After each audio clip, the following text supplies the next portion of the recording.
Ladies and gentlemen, welcome back to another episode of an Evolved Review. That was a brand new transition. As always, I'm your host, James Caleb Kitchens, and I am joined today, here for the third time on the broadcast, none other than Dave Foster. Hello! That's Dave, it. welcome back to the show. Um, Last time Dave was here, we talked about New Jack, That's uh, right. and today's content is somehow lighter and darker at the same time. Really Uh, weird. You give me all the easy ones. Right. Yeah. This is our third kind of special edition.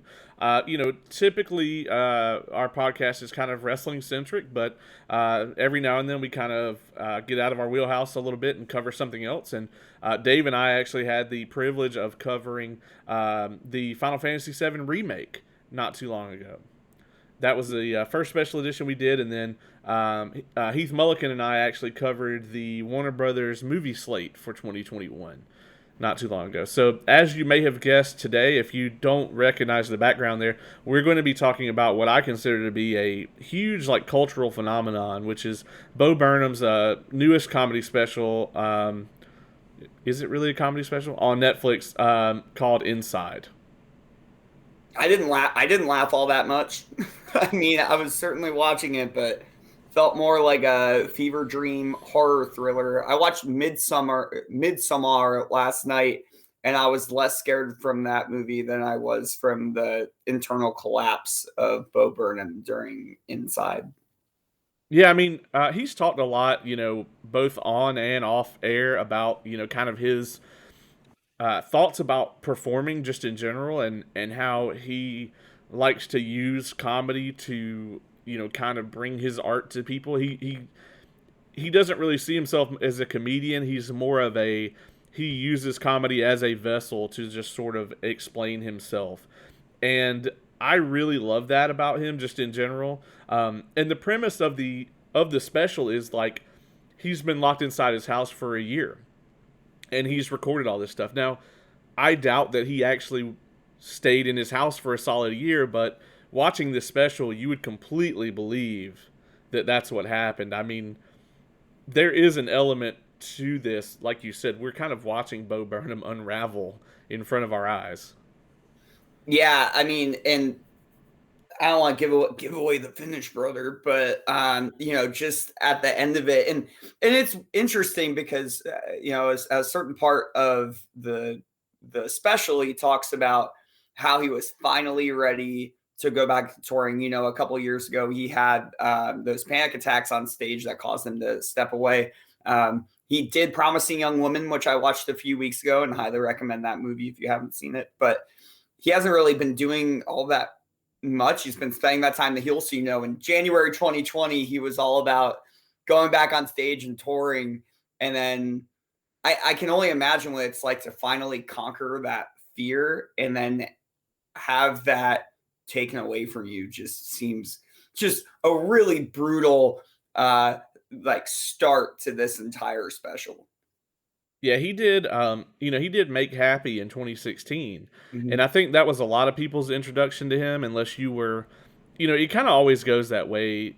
I think with modern comedians in our era, is that you start off getting like a little one of those 30-minute Comedy Central specials, and that's where the really hardcore comedy folks are. The people that just watch stand up comedy all the time. And I've caught quite a few of those. Other than that, it's like the traditional, you got to tour around to comedy clubs. And then once you get a Netflix special, you kind of have made it at that point. And I think that's, most modern comedians, I think the exception being probably people who have been in the game for a while. Dave Chappelle, obviously, um, who had Chappelle Show. Even he now, his vehicle for his specials is Netflix. I mean, that's kind of the place to be if you're a big time comedian. Mm-hmm. So in 2016, he had Make Happy, and a lot of people got introduced to him there. I love the country music riff that he did on that. I mean, that video on YouTube has like a bajillion views because that was one of the best things he had done up until that point because it's so honest. Yeah, absolutely. I was introduced to him. I've never. I haven't followed Bo Burnham's career all that much. I did, after Inside, I read a bunch of stuff about his life because I was really interested to see what type of pressure cooker he put himself through to kind of get himself in this situation. But there's obviously, a lot of things about stardom that nobody ever really teaches you. And I don't think we know anything about it until we step into their shoes. But just thinking about, my introduction to him was a guest spot on Parks and Rec, where he's just this snob, uh, like country singer. He talks about bringing home the troops and loving their mom and stuff like that. It was so good. Yeah. So that was my introduction to him. I've watched his specials, but really, this is what resonated with me the most. And I was talking to you before the show. It wasn't so much the songs that he sang during this.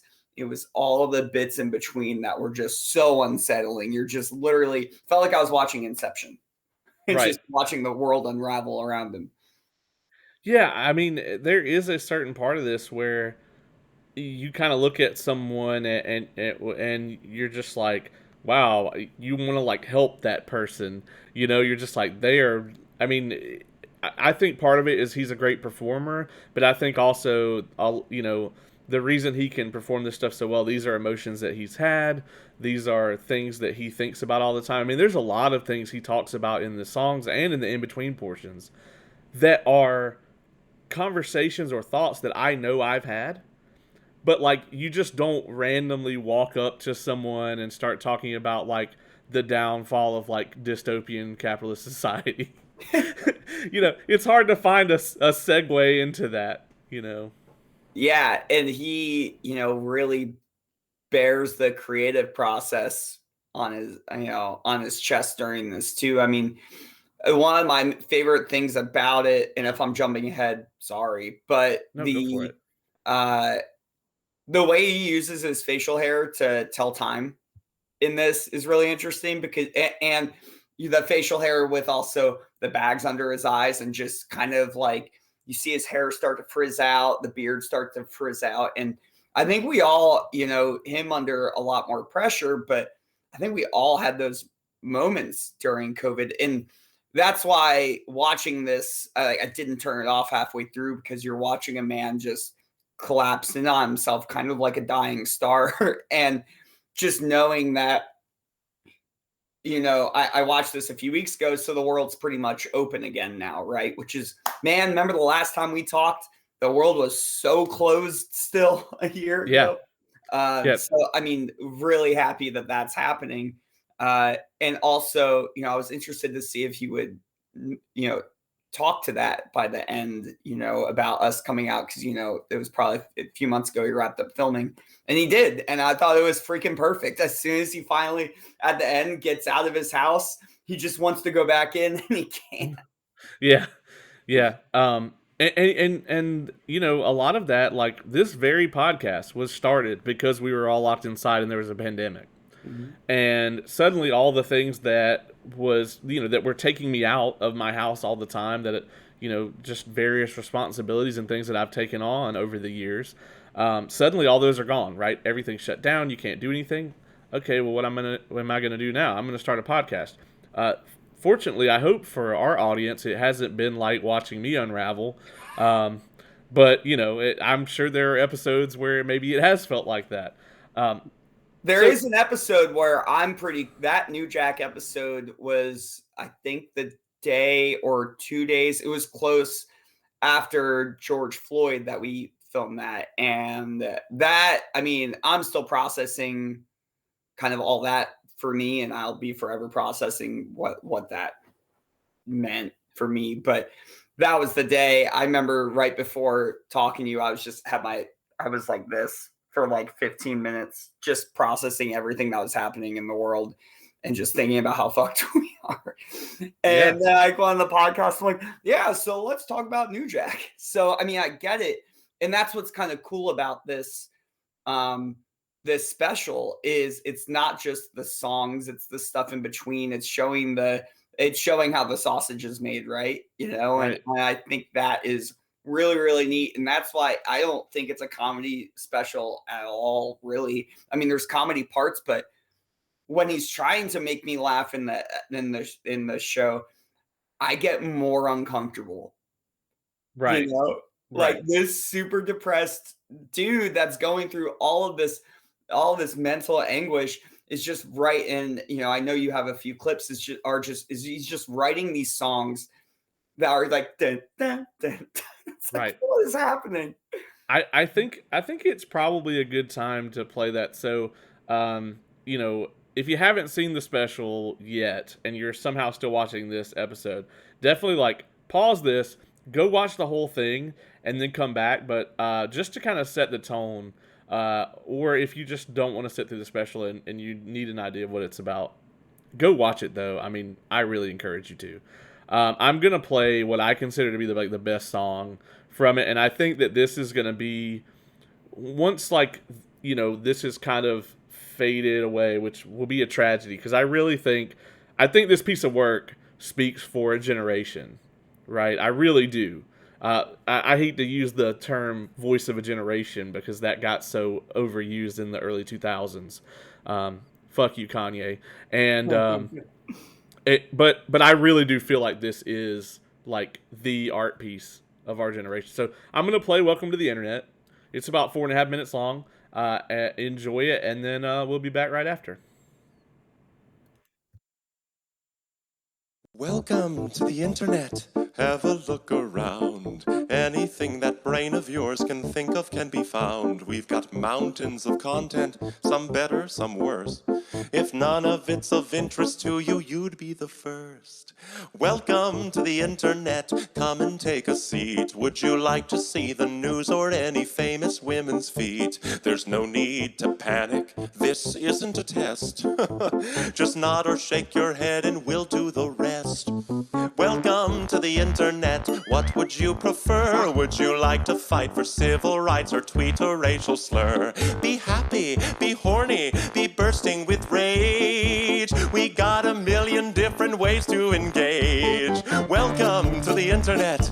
Put your cares aside. Here's a tip for straining pasta. Here's a 9-year-old who died. We got movies and doctors and fantasy sports and a bunch of colored pencil drawings of all the different characters in Harry Potter fucking each other. Welcome to the internet.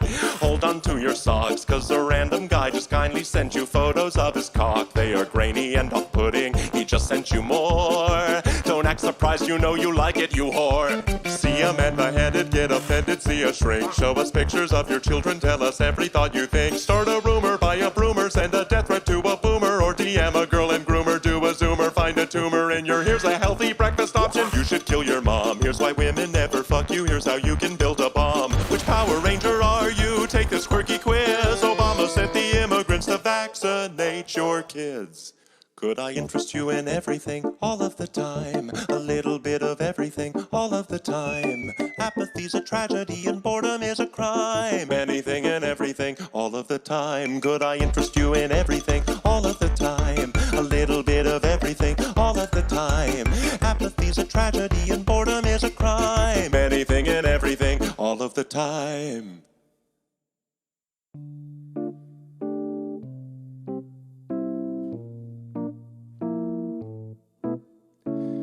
You know, it wasn't always like this. Not very long ago, just before your time, right before the towers fell, circa 99. This was catalogs, travel blogs, a chat room or two. We set our sights and spent our nights waiting for you, insatiable you. Mommy let you use her iPad. You were barely 2, and it did all the things we designed it to do. Now look at you. Oh, look at you. You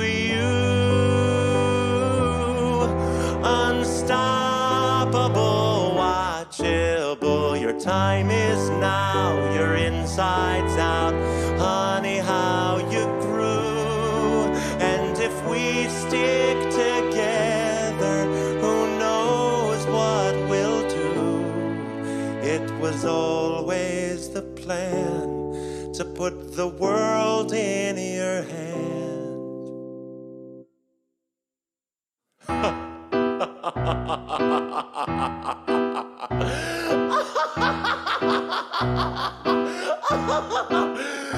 Could I interest you in everything all of the time?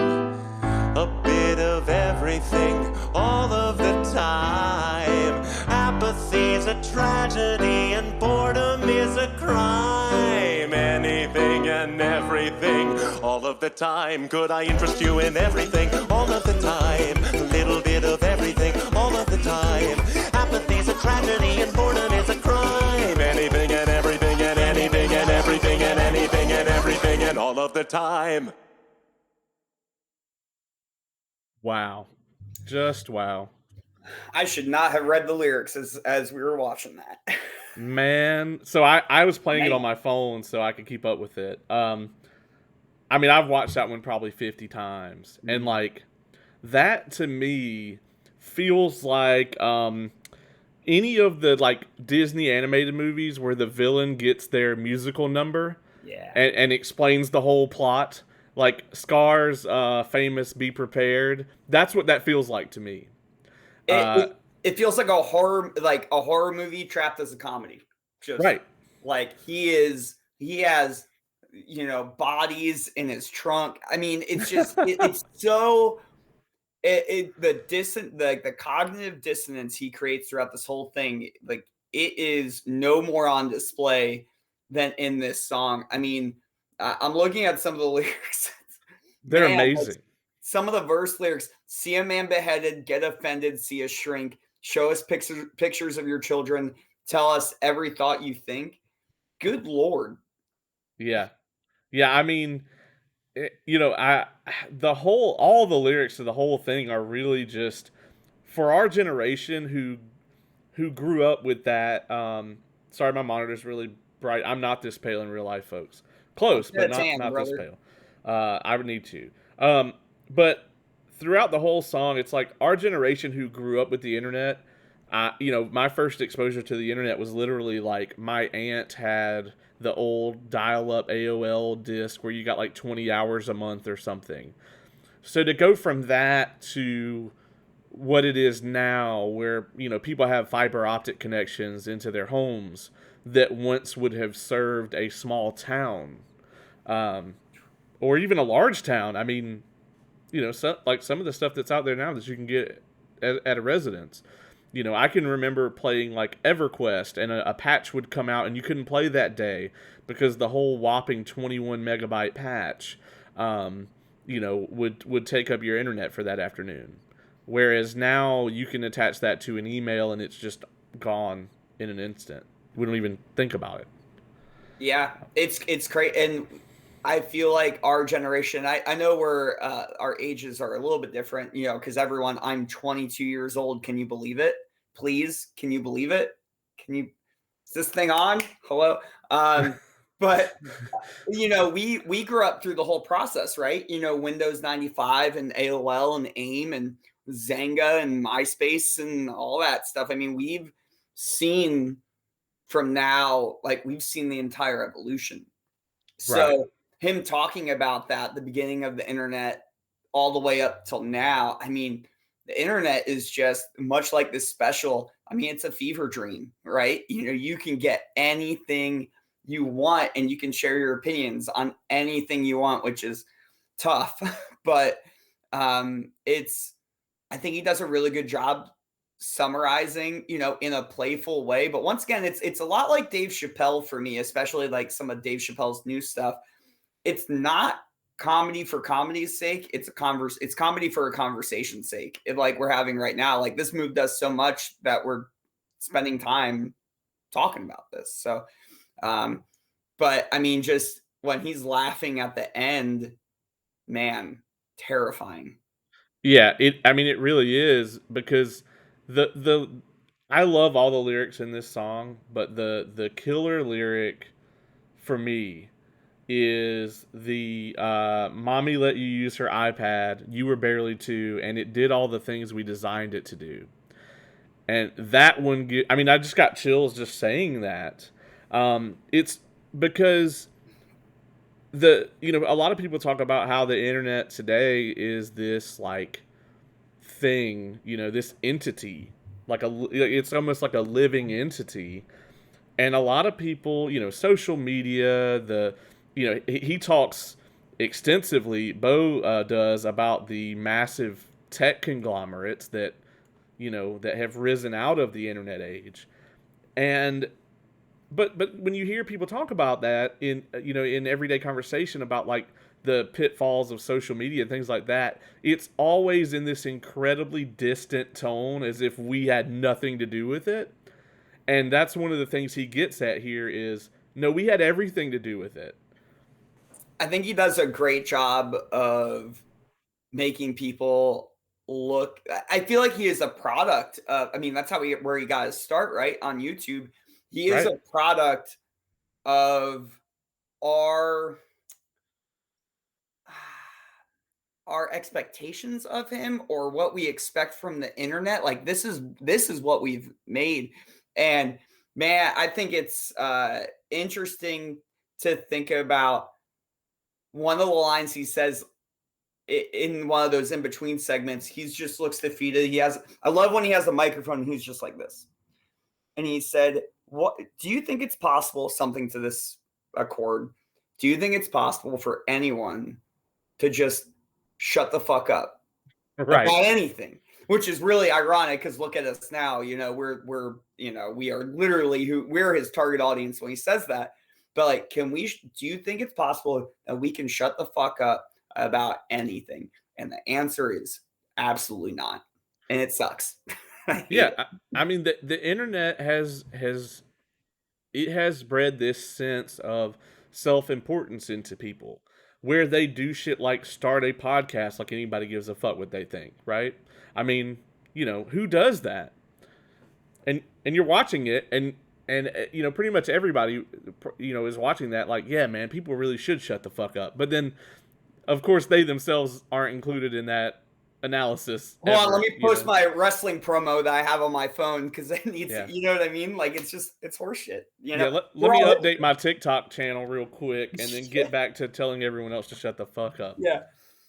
Yeah, and that's even him saying it is ironic, and that's kind of where we're at within the digital age. I feel like everything is just so juxtaposed against each other, and it makes for something really chaotic. And can you imagine all of, he mentions 9/11 as like this kind of like the start of it. And I teach students now that weren't even alive during 9/11. These are college students, and that's one that sucks, because it just means we're old. But you know I can only imagine where everything's going to be in 10 years, just thinking about how quick technology turns over. So it's just fascinating. It is really interesting to think about that as the catalyst or the start of the modern era. And I can agree with that, and I definitely can look at it that way, because that to me was the beginning of this sort of global conversation, right? It's like at any point in time, there's always, we used to call it the water cooler topic, but now it's the global topic. It's like, or at least the national topic, but a lot of these things are global, like the 9/11 incident. That's a global thing. It's like COVID. You'll go out and it's always been, how's the weather? That's like the ultimate small talk, right? Oh, what do you think about this weather? You think it's going to rain today? It's like I don't have anything in common with this person, but I'm just trying to make conversation with them to be nice. Or the how are you that we really don't want to have the answer to. I just go up to them and ask them, "Hey, who'd you vote for?"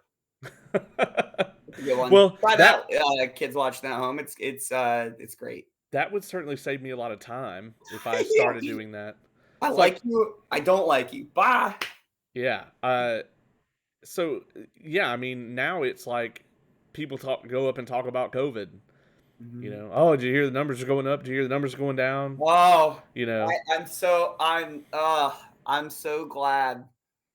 At least at this point, I'm not just tracking the South Carolina DHEC Twitter for COVID numbers, daily COVID numbers. Like that was just, I mean, I think we had to give ourselves a lot of grace, and Bo Burnham, like I think, obviously he's really hard on himself, and I think it's the artist in him.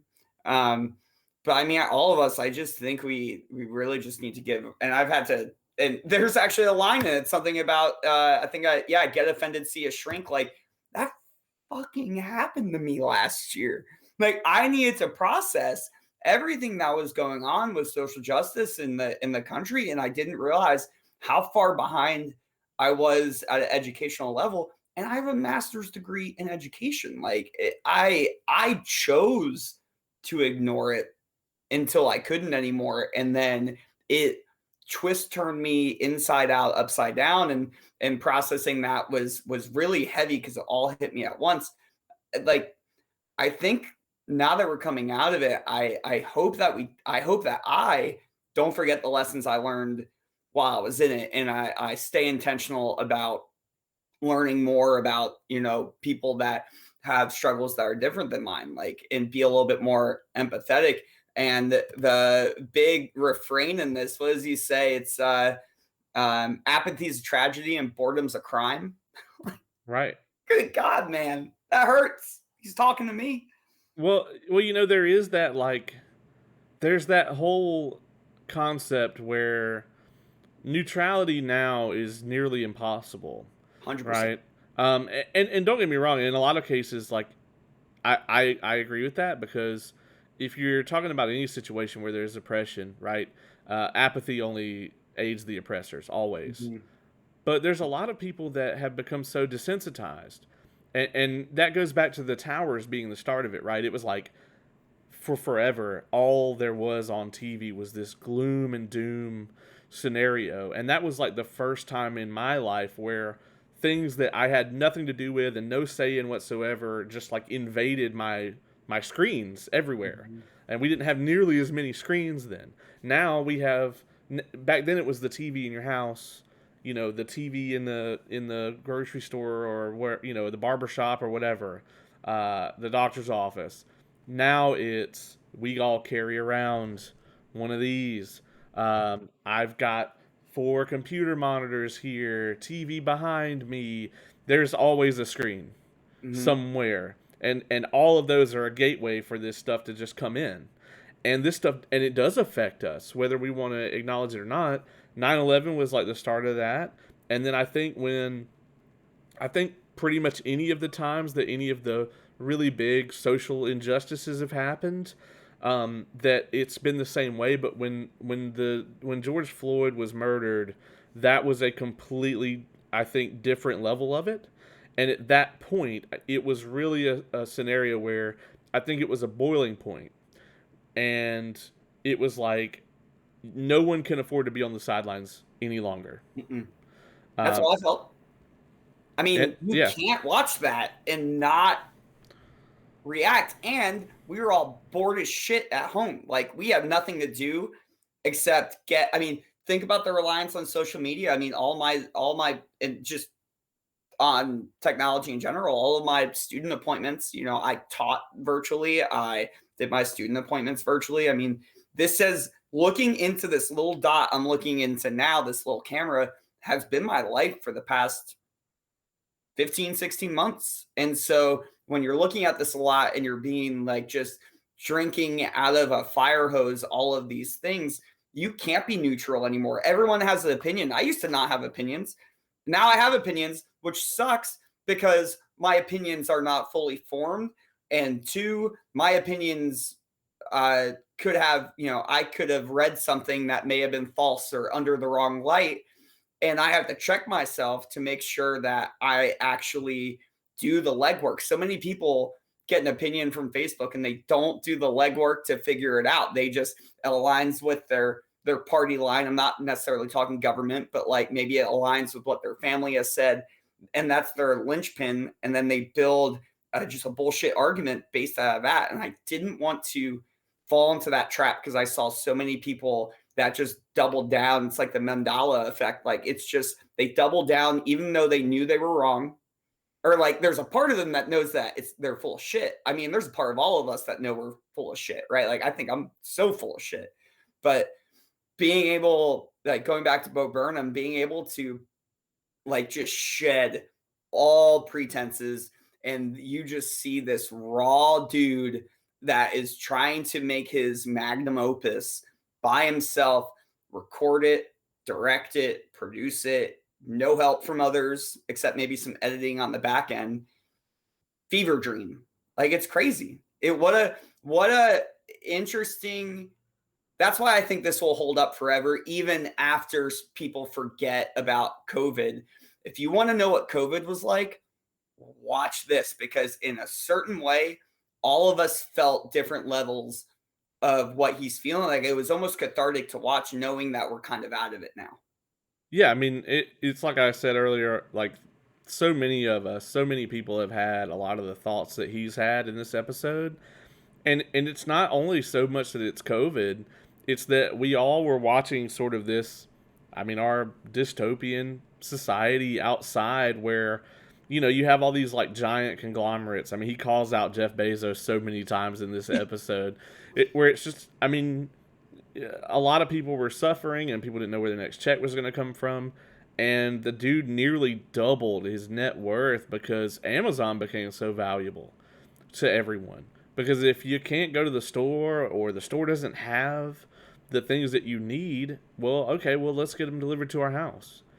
I mean, I'm probably not your average person, but I feel like every day something comes to my house. Yeah. I mean, I have a stack by my door of just cardboard boxes, and then every so often it gets out of hand, and I pack them all up in my car and take them to the dumpster, recycle them, of course. But like, it's just like, you're one of those people ending. that believes in recycling. Yeah. Oh God, you're one of those. Yeah, one of those. Hey man, I have to say that anyway because like Twitter will go ape shit. Yeah. That being said, I want to talk about like Welcome to the Internet. Such an amazing track. It's incredibly good. I mean, like I said, I've listened to it like 100 times. But the one that I think really hit me emotionally the hardest of the whole special was 30.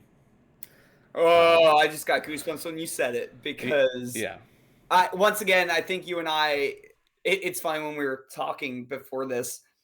You're all about the songs and I'm all about the in-between. So this should make a good episode. I don't know if it is or not, but it's the lead up. It's the prologue to that song that is just brutal. Yeah. Where he's just sitting there and he's like, the clock says 11:58 and he's like, been working on this project for about 6 months. I really want to be finished on my birthday, but turning 30 and I'm not done yet. And it turns out the project took him over a year, which means he wasn't even just not done. He wasn't even flipping close. Yeah. Yeah. He was like barely halfway. And he looked rough then. And then by the end, he just looked like he didn't sleep at all. Yeah. I mean, you could tell he was really burning himself out on this. Bo Burnhaming himself out. Oh, god damn. As I said that, I knew you were going to say that.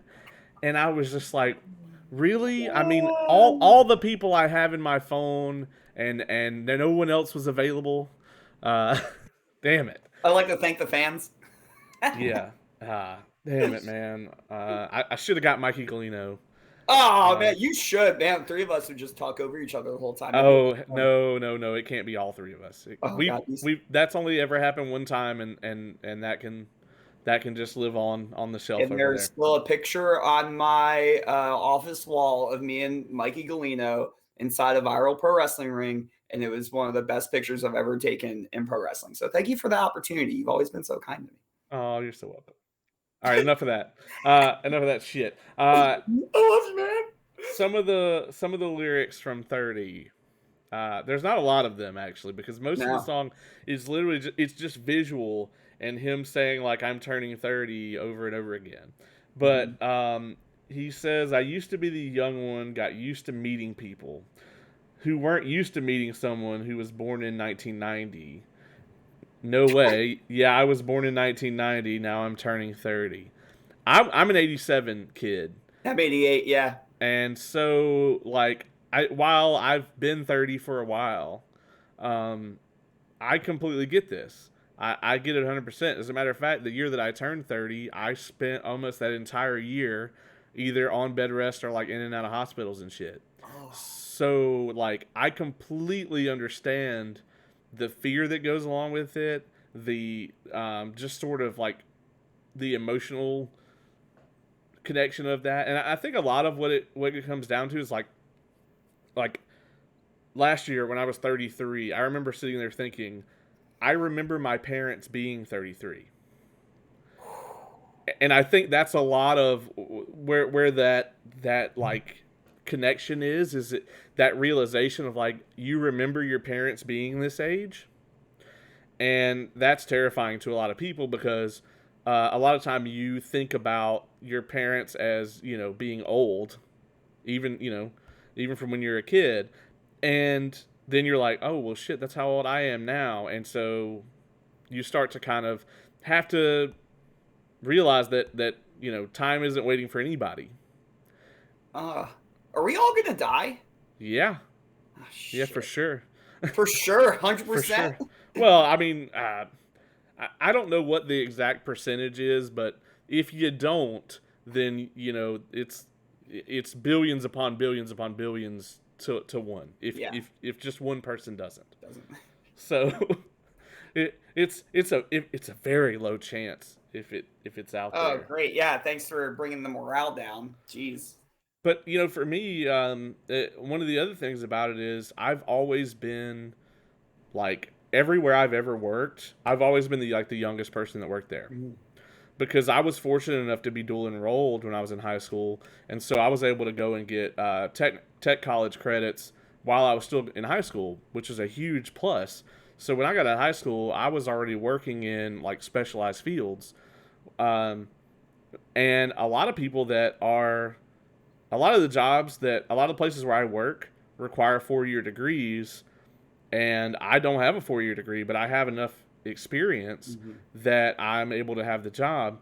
And a lot of my friends went to 4-year colleges, but because of all of that, like I am, have always just been like the young guy at work, usually by like a large margin. And now I'm working places where there are people that are like 26, 27 that work there, and I'm just like, you know, what are you kids doing here? Fortunately, the place where I work now, everybody's like, 48, 50, whatever, and I'm back to being the young kid around, but that's Yeah. still that's still unsettling. Yeah, I see that a lot. Every I teach a freshman class at the University of South Carolina, and every time a new group of freshmen roll in, it's great because they're like, "Man, that joke's old." And then I'll say it to the next year's class, and the joke will be so old it left the cultural zeitgeist. They never heard of it before, and now all of a sudden I can start saying "What's up" all over again, and it's brand new to them. So I see that on a yearly basis, kind of my the vitality of it all. But I was kind of lucky when I guess I turned 30. I didn't get into professional wrestling until I was 28. So I was really old. I can't imagine my life without it. And, by the time I turned 30, opportunities started happening. So I didn't take 30 as hard. And, I exercise all the time to be that one in a gajillion chance of living forever. I feel like I'm just going to be Chris Traeger from Parks and Rec just the rest of my life. But my body is indeed a microchip. But I do see that a lot, and I'm kind of faced with the younger generation almost every single day, and the revolving door of younger generations. And it's crazy. I mean, I can see, and because Bo Burnham got so successful so young, I mean, essentially in show business, if you think about longevity, he's kind of at the twilight of his career. If you can last 10 years in show business, that's incredible. Yeah, I remember watching. I know we keep bringing up Dave Chappelle, but I mean, I think he's the goat. So, Yeah, 100. I um, 100% agree with you.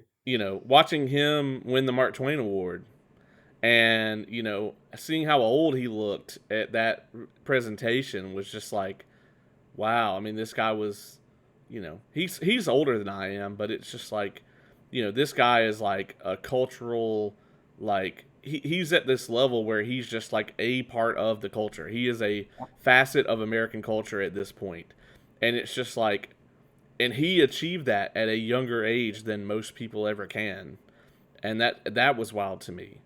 And Um, if you achieve that success like Bo Burnham did so young, you're not necessarily like, I look at a lot of young wrestlers just because that's kind of the commonplace that you and I have. Like I look at a lot of young wrestlers that get super exposed and get these awesome opportunities. It's really great for them.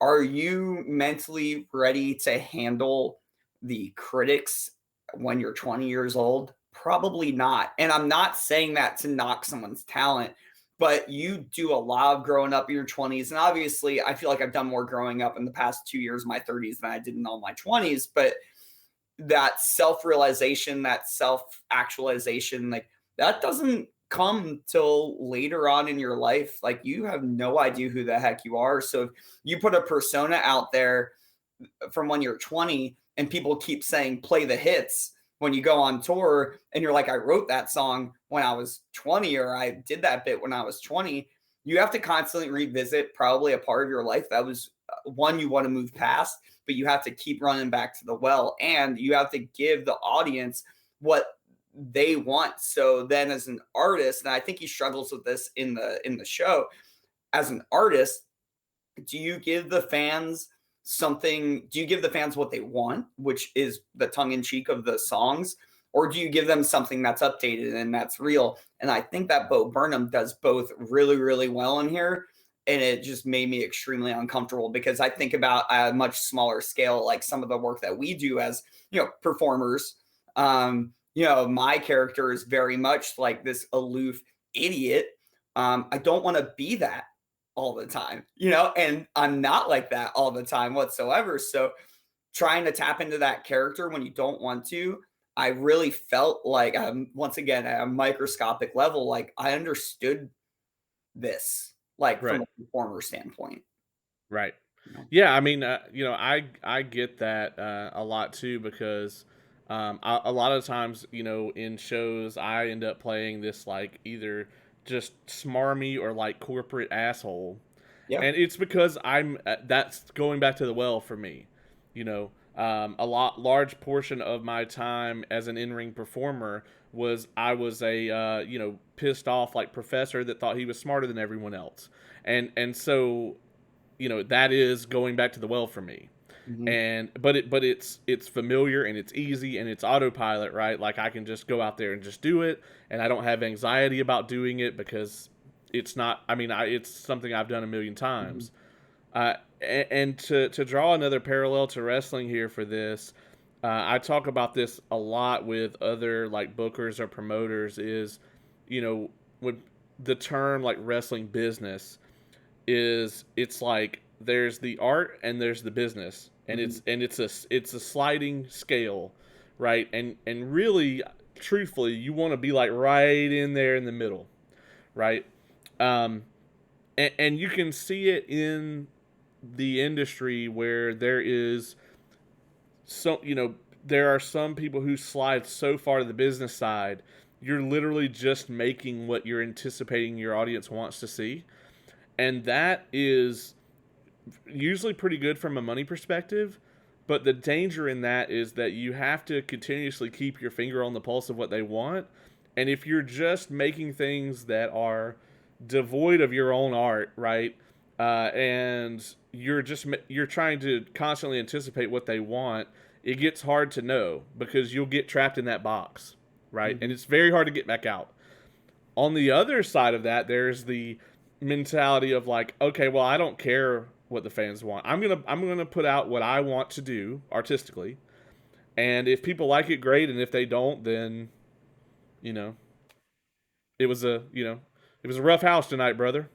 you know, and that's sort of that's the gambit, right? When it comes to to wrestling, but that applies to any form of art. Any art. Yeah, that was a really great metaphor. I'm probably going to steal it. Yeah, go for it.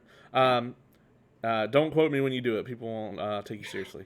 Uh, no, but it does apply. It's you look at some of the like big like blockbuster movies out there, right? A lot of them are. I was listening to a podcast by my favorite author, Brandon Sanderson, the other day, and he talked about how a lot of these big blockbuster films are movie by committee, right? It's not one guy sat down and wrote a story like it is typically with a book. A book is generally going to have one author. They'll have an editor, like maybe some beta readers, but for the most part, those people are just saying, this works. I was confused by this. Maybe can you be more specific? That sort of thing. It's not, I think the story should go in this complete other direction. Whereas with a movie, especially any of these hundreds of, millions of dollars films out there, you've got a scriptwriter. You have somebody giving that scriptwriter direction. You might have somebody come in and rewrite it. You have, then it's got to be shown in like a focus group. I hate to use that term, focus group. Sorry, Cody.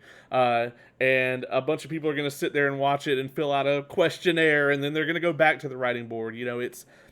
It's the quote from one of Sanderson's books is, if you constantly take ingredients from the soup, you'll eventually end up with just water. Mm-hmm. And that, I think, is the analogy here, and I think that's what I think Bo is completely on. I don't think he's 100% on the art side of that, but I think he's very far into it. I think we're getting something very raw here that he wants to present, and I think a lot of people might watch this and dislike it, and I don't think he gives a single shit about it. No, I mean, when you're that, and like, for the people that dislike it, you almost want to ask them why. Like, not in there's plenty of comedians that I don't like. Maybe it's their delivery or cadence, or some comedians I just don't find all that funny. But like, I didn't necessarily find this funny, but how can you not be fascinated with this character piece? Like, how can you not? How do you go 0 for 1,000 for everything that he talks about in this one? It's all so relatable. Like, yeah, just... yeah. There's a lot here. I mean, to unpack. I think I've rewatched the whole thing like twice, and I think for years we will be unpacking this. And that's another reason I think it's such a big cultural phenomenon. I think a lot of people aren't like really maybe aware of him, because there's been a couple people. I haven't talked to anybody that watched the special and didn't like it. But I have talked to a lot of people that have no idea who he is. And I think this will be what changes that. Yes, I agree. Mm-hmm. It's different from his other stuff. I feel like if you've watched his other stuff, like if you've watched Make Happy, then it's like it's going to be off the rails. But for me, it's like the jump from Make Happy to Inside is really off the rails. And so I'm like, if this is your first exposure to Bo Burnham, you're probably going to have to like stop the shit and process it and then come back to it. Because it's going to be nuts because it's him. But I mean, this is on a different level for even him. Yeah. I mean, I threw it on, I believe I said it already. I before this, I could take him or leave him. I've seen him and stuff. And that's awesome. But I never like sat down, and I've seen a lot of his bits because he's so gosh darn famous. But this is going to be the thing that makes him, and it obviously depends on what happens from here. I don't think it's reached like that Tiger King Netflix fever pitch of cultural zeitgeist yet, but I think it's going to be on its way. I did a few wrestling shows this weekend, and all the wrestlers had seen it. So, and usually if they've seen it, it just means it's been spreading. So I think over the next few weeks, you're going to see a lot more attention put on this, because you have people like us where we just want to talk about it. Like, as soon as I finished it, I watched it alone, and I was like, I really want to process this with somebody, because that was a lot. And so now we're doing it. It's so much to take in, and I'm actually really glad. I got to give you credit. This whole thing, this episode was your idea. I had not even thought about it, and it's probably because we have been doing so many episodes. Caleb and I have been churning these out. It's awesome. It is awesome, but it's the burnout has set in because we committed to covering all the AEW pay per views this year, which there's only 4 of. Mhm. Thank God. Sorry, AEW folks. Caleb really likes them.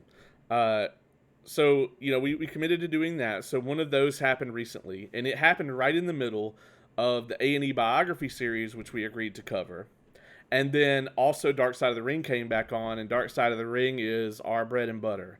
So it's like we've been recording 2, sometimes 3 episodes a week to keep up with this stuff. I'm upset you didn't have me on the Warrior one. I really wanted to talk about him.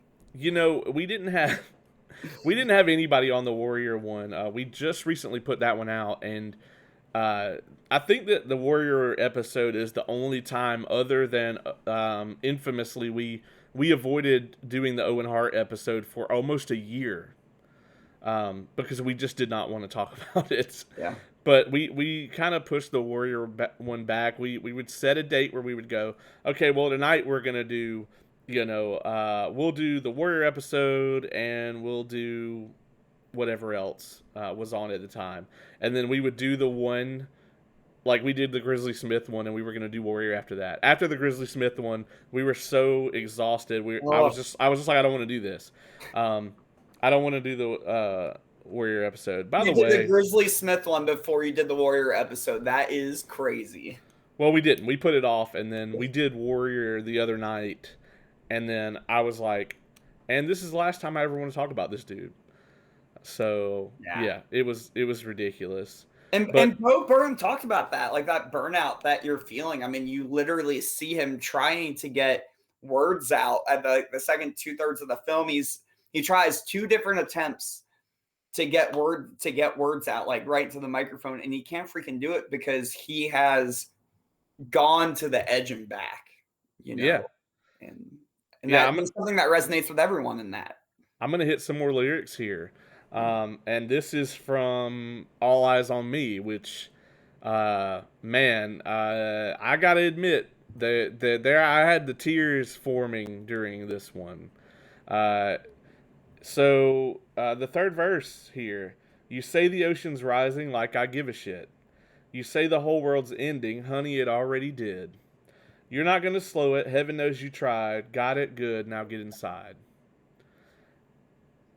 Damn. Unpack, right? Like, yeah, this insistence of him to say things that make us uncomfortable but are rooted in truth. It's kind of the whole theme. Yeah, it has to resonate with. I mean, there's something in there that resonates with everybody. Anybody that's empathetic in the slightest, there is something in there that resonates. I mean, and that's the mark of a good comedian or just somewhat a good communicator, is that you have relatable, but it goes back to that art and business thing, the creative process in business. It's like sometimes things work as both. That middle ground, that sweet spot. And I think this goes back and forth between business, like the middle ground, and just the art, but everything he says is really relatable. It's like a Linkin Park song. Like everyone can relate to a Linkin Park song. You know what I mean? Early first 2 albums. Yeah. I've been watching. I felt like being sad last week, so I watched the Chester Bennington Memorial Concert. It's like 3 hours of people coming in and stepping in for him and with the band. That was a tough day. I thought. I need to watch that. There's some good and there's some bad, but it's really special. So it's 3 hours long. So do it in chunks because it's very sad. I'll have to do that. Yeah. I watched that MTV Metallica Icon show a bunch when I was younger. Oh heck yeah, man! Yeah, I remember watching that. Heck yeah. Yeah. It was good. It was good. Yeah. I mean, and then Saint Anger came out, like. Yeah. I went to a bachelor party and we watched Some Kind of Monster, which is the documentary for Saint Anger. That's what we decided to do, is watch Metallica. This amazing, and what a metaphor for what we're talking about here. This amazing, badass, kick your face in with your shoe, like just absolutely beat the crap out of you in a concert. And then you see them with the guy wearing, their therapist wearing the sweater, and and Kurt Hammett's like, well, guys, I just wish that we wouldn't fight so much. I don't understand what we're doing. It's like, what the fuck? Yeah. I mean, Metallica is almost like a great, sort of example for a lot of things he talks about in this. Metallica, like, okay, so you have like super early Metallica, right? And like that really early Metallica is what a lot of people, it's almost like a Star Wars thing. Like, Yeah. the first couple albums are like the original trilogy, and you have Metallica fans that think that anything beyond that is like sellout Metallica. And then you have a lot of people like my age that think of like Fuel and shit as like prime Metallica, and then like Saint Anger is the sellout era, and past that, and then I guess everything after Saint Anger is like Disney trilogy, Star Wars. Yeah, Saint Anger was the turning point for them. I Yeah. mean, it's just on any grounds. I love the metaphor, and you're right. Like, bands that have existed for 40 years have their chunks, but Saint Anger was just so bad. Like, just on like a production level, it was horrible, objectively bad. Like, Yeah. not even like, oh, I prefer the Black Album. No, it was awful. But I mean, they've changed. You think about when they started, didn't have a care in the world, like beer drinking, just badasses. But you do that stuff for too long, you believe your own hype, you start becoming a caricature of yourself. And then you don't know who the hell you are anymore, because all you're doing is being outward facing. And that's what's cool about this, is with Inside, is that it was inward facing. It was the Right. creative process. It was how that worked. So I hope for Bo Burnham's sake, like doing this, I hope he never has to do anything like this ever again. I don't think he'd survive it. I don't think anyone would survive it. But I hope that it was cathartic, and I hope like wherever he is, like right this second, he's proud of it and he's doing better, because it was just really, it sucks watching people go through mental health crisis, even if you don't know them. Yeah. Yeah, I mean, this thing tells a story in a way that our minds aren't really used to a lot. I mean, you likened it to Inception, and Christopher Nolan is known for his like non-linear storytelling, where he will tell you parts of the story at different points in time, and at the end of the movie, hopefully, it all like slots together for Mhm. you. And this is kind of like that. It's like we get these different chunks, and they're all part of the whole. It's like Bo Burnham like exploded, and each little segment is like a piece of his mind at that Mhm. point.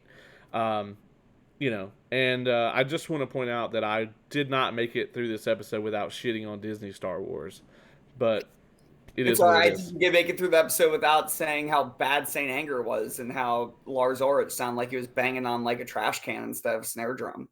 That's true. But the Metallica analogy is so good Mhm. because it's like when you talk about going back to the well for those guys, which well? I mean, Yeah. you know, is it And like do you make art, or do you make what you want fans to hear? Like, what do you do? And that's, I mean, going back to Lincoln Park, that's a lot of what I think led to Chester Bennington's suicide, is that they had all this, they did something totally different for their last release. It was fine. I didn't hate it. I mean, it has a lot of pop sensibilities, which I'm cool with. I like that Lincoln Park, despite the first two albums, their sound has always kind of changed a little bit, different producers working with different songwriters and things like that. But they pivoted, and people just shit on them so bad that if your mental health is bad already, once again, it goes back to being famous too young. If your mental health is bad already and you haven't figured out who you are, and then you get a bunch of people, millions, billions for them. I mean, they're one of the biggest bands ever. they're just shitting on you universally. It's like I wanted to create my art and I'm putting my art out there and it's not being appreciated. That must fucking suck. Yeah. I mean, a lot of people who like, you know, when we were coming up and we listened to shit on the radio, uh, if you just listen to the radio, you really don't understand how big Linkin Park became. But number one, like I'm not gonna call them a metal band, right? Like fucking music YouTube would come out of everywhere and just swarm all over me and Yeah. drag me into the abyss. How dare you call them metal? But they are a heavier rock Mhm. band. Like they have a heavier sound. Mhm. And those types of bands do not make it globally big anymore. That's just not the culture. I mean, it's like if like the equivalent of like Aerosmith came out today, they wouldn't even make it on the charts. But like Linkin Park did because they had such a unique sound and they were so popular. And Chester's voice is just so iconic, and because of all those things, I mean, they were huge. I mean, they were like the last rock band that's probably ever going to get that big, unless like mutual like musical like culture circles back around, which it typically does. Mhm. Um, and that is such a huge thing for them. And you're right, the pressure on them had to have been astronomical. And Bo was probably a similar thing, getting a Netflix special. If he turned 30 in 2020, then that means he was like 26 or probably 25 when he recorded Make Happy. And that wasn't his first No. Netflix special. That was his second one. I think the first one came in 2012, which would have made him 22. Yep.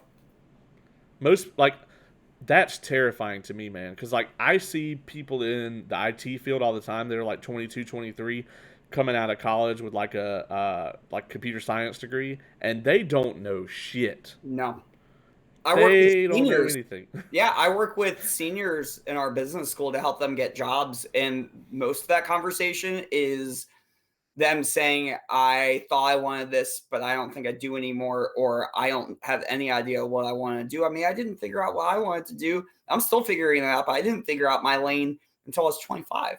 Like, so you are, people are hearkening back to like, oh, I wish you would just do the old stuff. It's like, well, like, that's not me anymore, you know? Yeah, you know, it is a testament to just what we have said about how much of a cultural art piece this special is. Every single analogy we've brought in here, we have been able to bring it back to this special. Mhm. Whether it's Metallica or Linkin Park or pro wrestling or whatever, or Star Wars or whatever, or Christopher Nolan.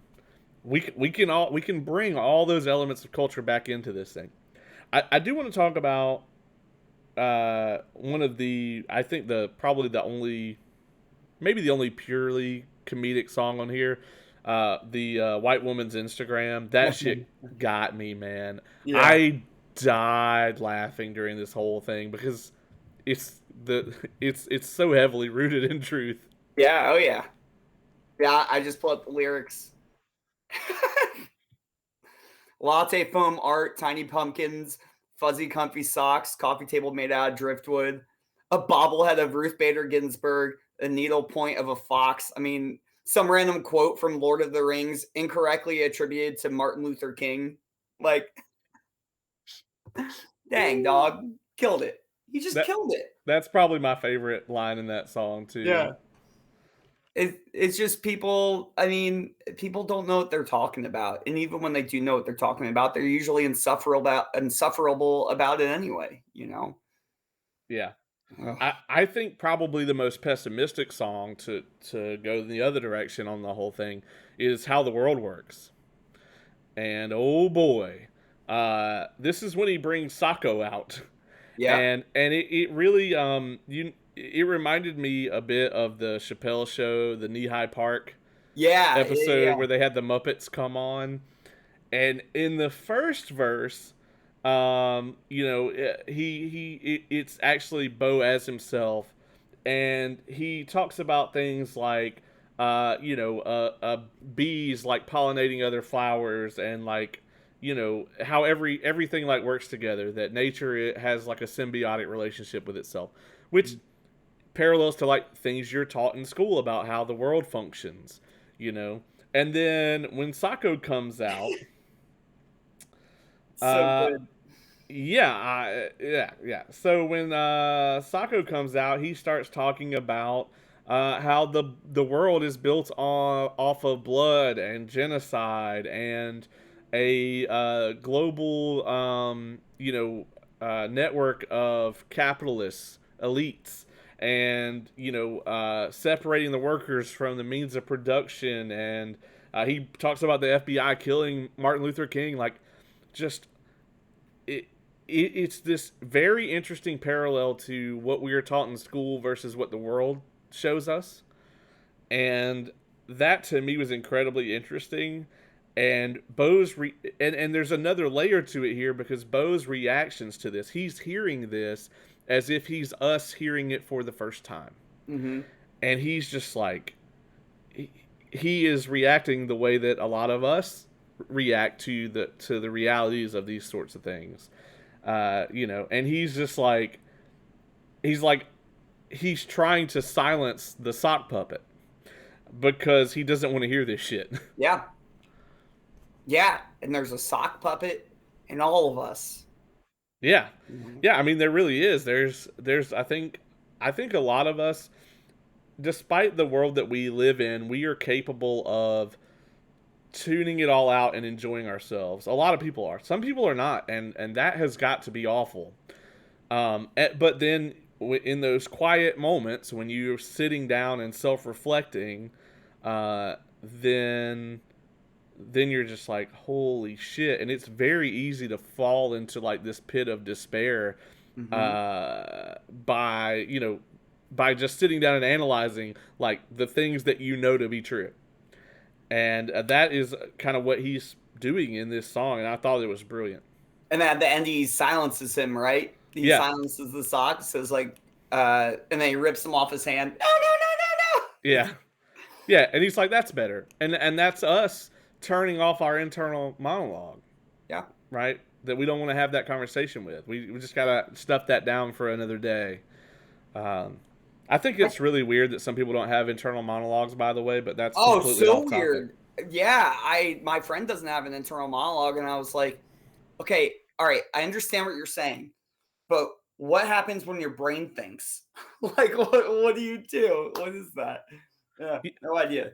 Yeah, I've talked to my buddy about it extensively, and I'm just like, so what is in? Because one of the things that I'm really interested in is like animals, right? Like how does that work for them? Because if you don't speak a language, how do you have a conversation with yourself? Like Mhm. my internal monologue, I speak English, so it talks like I think in English in my head. And people that speak other languages, a lot of people think in their native language. And it's like, okay, well, if you don't know a language, like how do you process that? None of us remember being like that small, Mm-mm. you know, to where it's just, I guess, just audio, visual, just flashes of things. And that's it's just impossible for me to wrap my head around that. No, yeah, that seems crazy, and it just shows like even at the nuclear level, as much as we're all the same, the way people process things it's just so different. And I think we've lost sight of being able to, I don't know, be okay with how other people process things. It's almost like you said, no one can stay on the sidelines anymore. So you read a few articles, you think you're an expert, and then you shill, right? And then you say, I learned this and I learned that. And I'm gonna put it out on Facebook and social media and things like that. Put my heart on my sleeve. And it's, man, that's taxing work, because then people are just rebuttaling and you weren't ready for a rebuttal. You know what I mean? Like if someone's refuting your claims, especially if someone is refuting your claims because they have more like hard evidence against your claim, you're still going to say you're right, even if someone shows you that you're wrong. People are so against some of the things that Bo Burnham did, and they're so against digging deep inside. Hey, said the name. Because they're so scared of what they might find, and I have to say, like, I didn't like a lot of the things I found when I did my internal deep dive at all. All of the things I took for granted and all the things that I just accepted were just, oh, that's how the world works. Like, that's just how it happens. People don't, people are so scared to like look inward to find what life really means to them. And I really appreciate how vulnerable Bo Burnham was. I mean, just like even in the in between scenes, like he could have cut all that stuff. Like he could have cut out everything except the songs, but he chose not to show that vulnerability. And I think I think it's okay to be more vulnerable. I think people need to stop like puffing their chests out and with like 3 news articles or like quoting their favorite political correspondent, you know, and start like shutting the fuck up. Wow, dude, it's all related. It's all intertwined, right? Like, oh man. Yeah. And a lot of that too is it's like I think social media has invited rebuttals to everything, and it's like, you know, like something will come up in a conversation. I'll just use this as an example. Somebody, you know, will be like, you know, Diet Coke's fucking great, whatever. And then, of course, I feel the urge to be like, man, that shit's gross. Hey, fuck you, buddy. Yeah, and then it's like, hey, man, what do you mean, fuck you? And I'm like, well, dude, I think they're gonna still make it, you know? I think we'll still be able to get some. Yeah, like no one gives a single shit what I think. They're not gonna stop production on it, and so it's like, there's so many levels to it. It's like, should we shut the fuck up? Probably for the most part, but then it's like, on the next level of that, well, if you're not going to shut the fuck up, we should stop being so offended at the thought that anyone disagrees with us. Yeah. You know, and of course, then you also have to look at the subject matter, because it's like, well, you know, if it's like a civil rights issue, like, I will be offended that, you know, if you're on the other side of that, then we probably have an issue. But if it's something stupid, like what color fucking curtains you want to put up, then I don't give a single shit, and I shouldn't. No. And don't give yourself that grief. I mean, right. People get worked up over some of the stupidest things, but they're in an incubator of people that are like-minded. It's like, I don't know. I actually, you seem like you're in the in-between. It seems like your background, like where you are like politically now, may not have been where I'm making an assumption, may not have been where you started. I don't know, but I feel like, you know, whenever you post something on social media, I do see rebuttals all the time. And that's fascinating because you never see that. Like, you only see that on like public posts. Like, if I were to post something about how, you know, Black Lives Matter, I would not have anyone disagreeing with me because my social media is I'm at the center of it and I'm the nucleus of it. And so I, you know, I'm around like-minded people. So obviously Black Lives Matter is not a good example of that. But like, if I grew up thinking one thing and I started putting it on social media and everyone in my circle agrees with me, that is literally how QAnon started. Yeah, I mean, you create an echo chamber for yourself. Yeah. And that is dangerous. And, you know, people will message me all the time like, why do you keep these people on your page? Well, you know, I don't have, other than like my mother, I don't have QAnoners on my page. I wasn't going to say anything, but I love your back and forth so much. I look forward to them all the time. A lot of people do.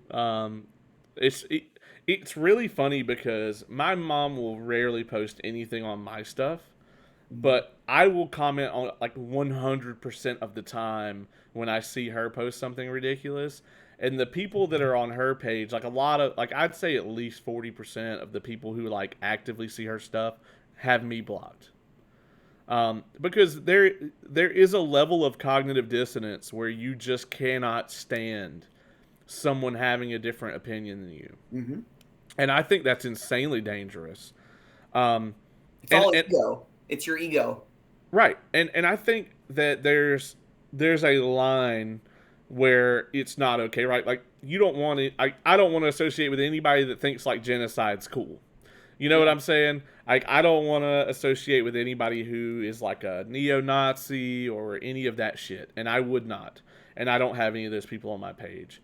But people who have different opinions than me on like gun control or abortion or things like that, I'm not going to delete somebody from my page for disagreeing with me on that because um, I feel like I have things to learn from people who have different opinions than me, and I don't want to sit in an echo chamber.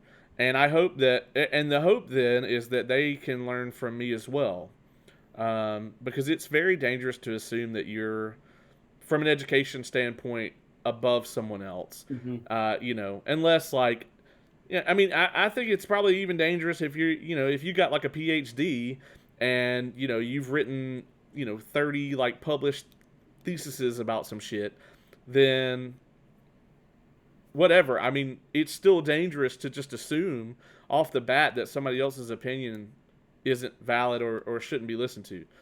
There are opinions out there that aren't valid. That's an equally dangerous way to go, to just assume that everybody's opinion holds equal weight. Mhm.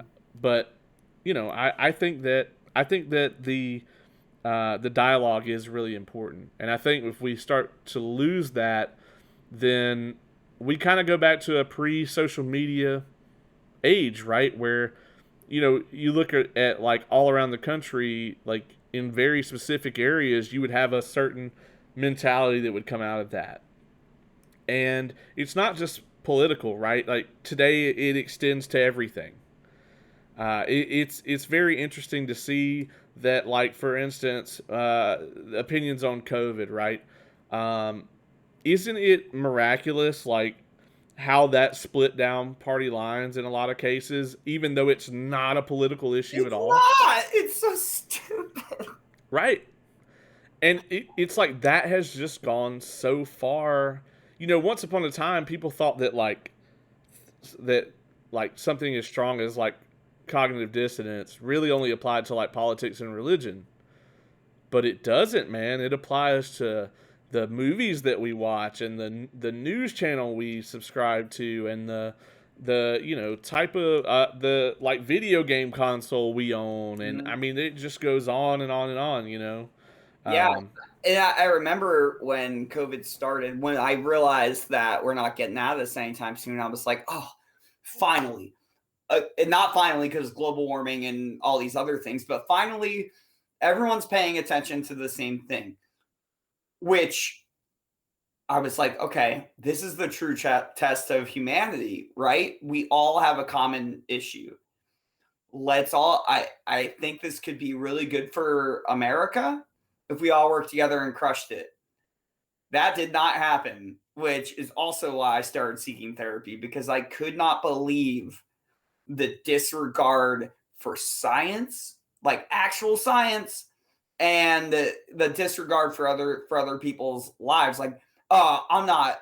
I worked out with an anti-masker like 8 months ago, and he didn't wear a mask because he's like, oh, it's not my problem. I'm like, it is your fucking problem. I almost he was bigger than me, so I wasn't gonna pick a fight, but like I wanted to beat the shit out of the guy, and that just shows how hot the culture is right now. Like everything is piping hot. If you're gonna get a rise out of me, someone that used to be very neutral on pretty much everything, because my whole perspective was, do I vote for the this is from Always Sunny, but do I vote for the Republican who's going to blast me in the ass or the Democrat who's going to blast me in the ass? Like to me, it was all the same.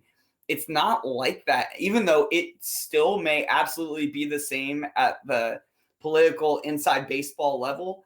It is not the same at all for citizens. Like you have to take a stand on something.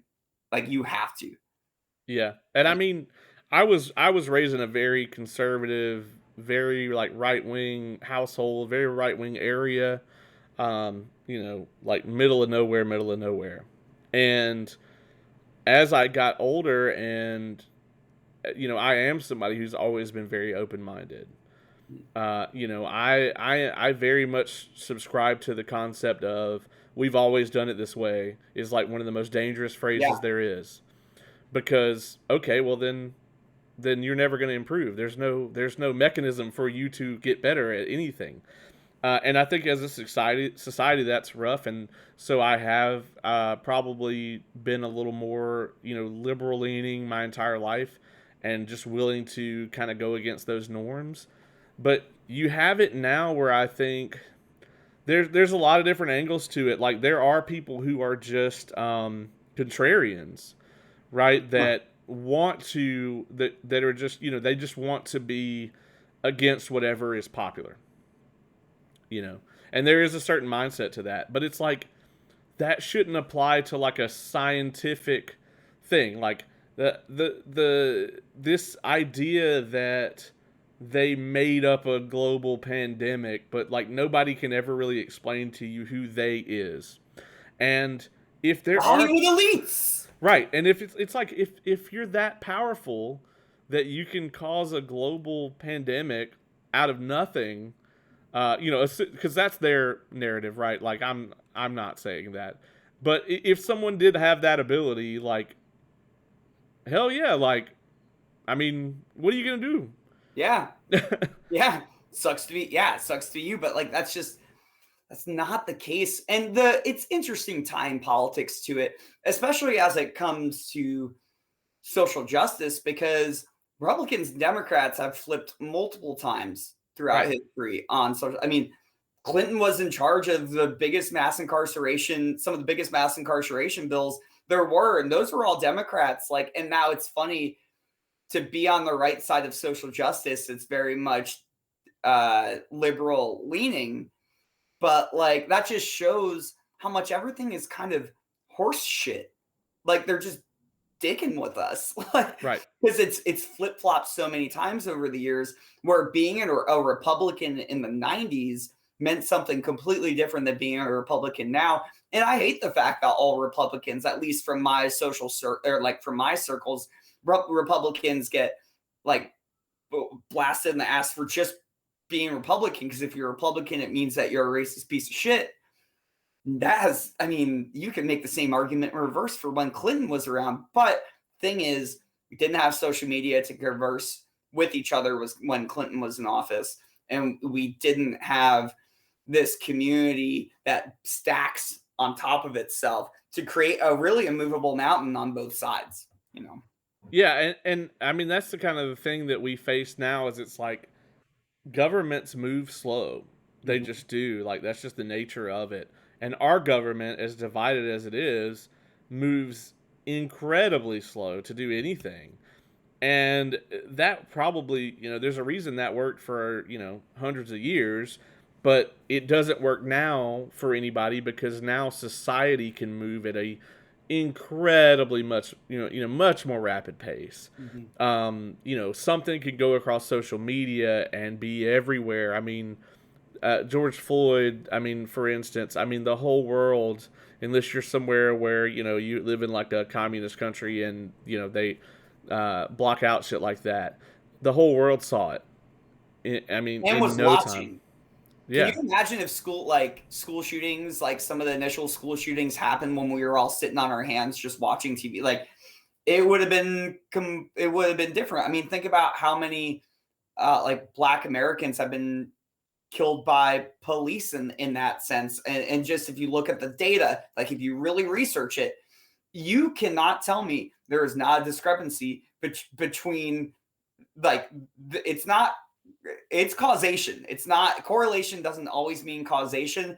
It is causation. Like it is scientifically that happens more often than to the white counterparts. Like that is statistically backed. How the fuck are you going to just instead of accepting reality is not what you thought it was, you would much rather double down, wrap yourself in your cocoon, and ignorance is bliss for you. And it's really I didn't realize this is what we were going to talk about today, but like it really pisses me off that people are unable to change and grow because I make a conscious effort every day to try and learn something new, to change and grow. And as an educator, like that is my fucking job. Right. Yeah, it's interesting that we've arrived here on this topic, but I mean, it's part of it, right? It's all of this entire special. It is commentary on culture, and this is what is going around right now. I mean, I would have loved to, you know, like right now the big topic is Juneteenth becoming a federal holiday, right? Like that's kind of the topic right now, and it's the first time we've had a federal holiday established since 1983. Mm-hmm. And I was talking to a friend of mine the other day who is African American, and I said, Juneteenth finally a federal holiday. That'll be good. And he said, yeah, maybe now that people have the day off, like they'll think about it. And I said, well, I mean, MLK Day has been a holiday since 1983, and that didn't work out.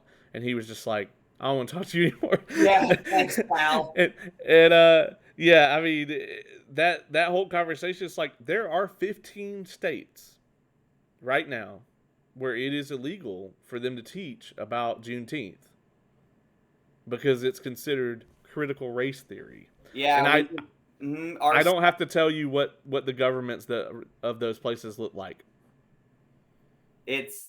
I just read something, and once again, I'm going to say I just read something, so I'm just as bad as everyone else, but there's been pushback for Clemson, U of SC and I work at U of SC to teach critical race theory. Now, granted, I can't teach critical race theory. I talk about the subject in very real terms, and hopefully the goal of my class is just to open people's minds and just let them figure out what the heck they believe in. Because when they're 19, they don't believe in anything. I mean, right. Yeah, it just changes.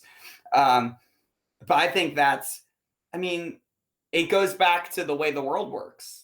Like you are given this cookie cutter, no hard conversations.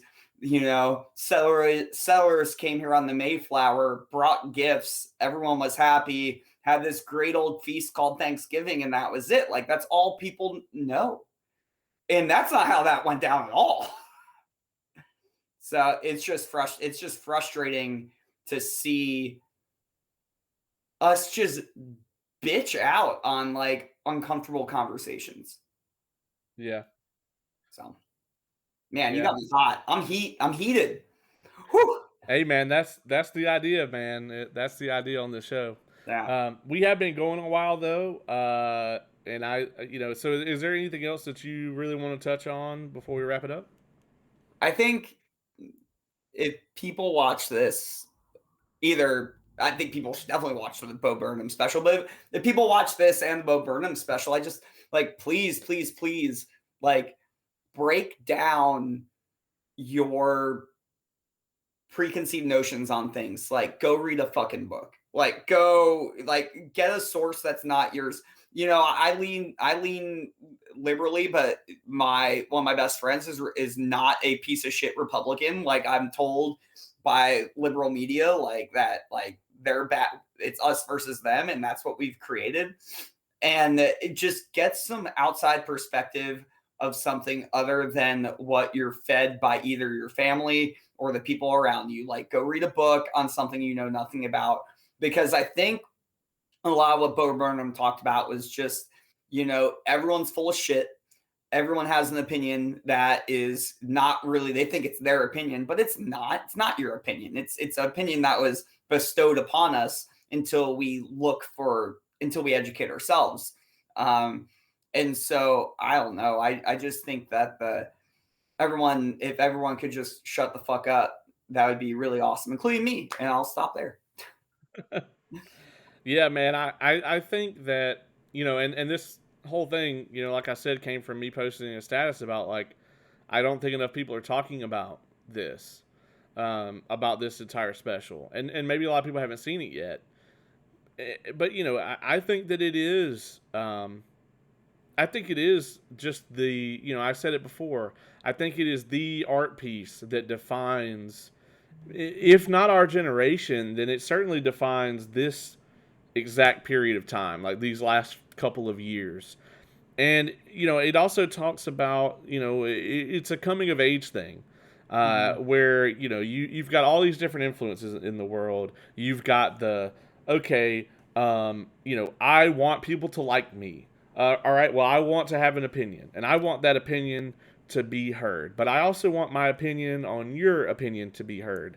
And I also don't live in a bubble, and the things that go on in the world, um, around me affect me, and I have to come to terms with that. And then I cycle back through. Okay, I want people, I want to have an opinion on that, and I want people to like me. So, but if my opinion doesn't match up to theirs, can I still have it? Is my opinion shaped by my want to have them like me? And you can see here we're now Ah, going down. We are now going down this spiral, and I think that is a lot of what this special is. It's things that we've all thought about, mhm. at least on some level. But when they're in here, it's like it's a safety thing. They can't hurt us. But when they're in the screen, where we get all we digest all of our everything, then I think there is a little bit where we kind of have to pull back from that, because having it displayed out in front of us and knowing that we're not the only ones thinking this, and coming to that realization, I think it's a lot, but I think it's important. Yeah, it's been definitely a difficult time to be to be alive in the past 15 months, Nothing Yeah, to look forward to, like nothing but your bare essentials. And in this case, your bare essential was your phone. And that's what we've done. It's been crazy. yeah. I mean, you know, like, I am a homebody anyway. Like, I'm a nerd. I play video games. I work on the computer. Like, whatever. And it's been tough for me. Mhm. Somebody who, like, already doesn't leave their house a lot. So it's just like, for people who are like going out and doing stuff like every day. I mean, it just had to be awful. Yeah, Um, it you know, was. It was for us extroverts. It was really deflating to not get energy back from people when I'm so my job. I mean, I teach college, I do wrestling stuff, I do public speaking, I do this, I do that.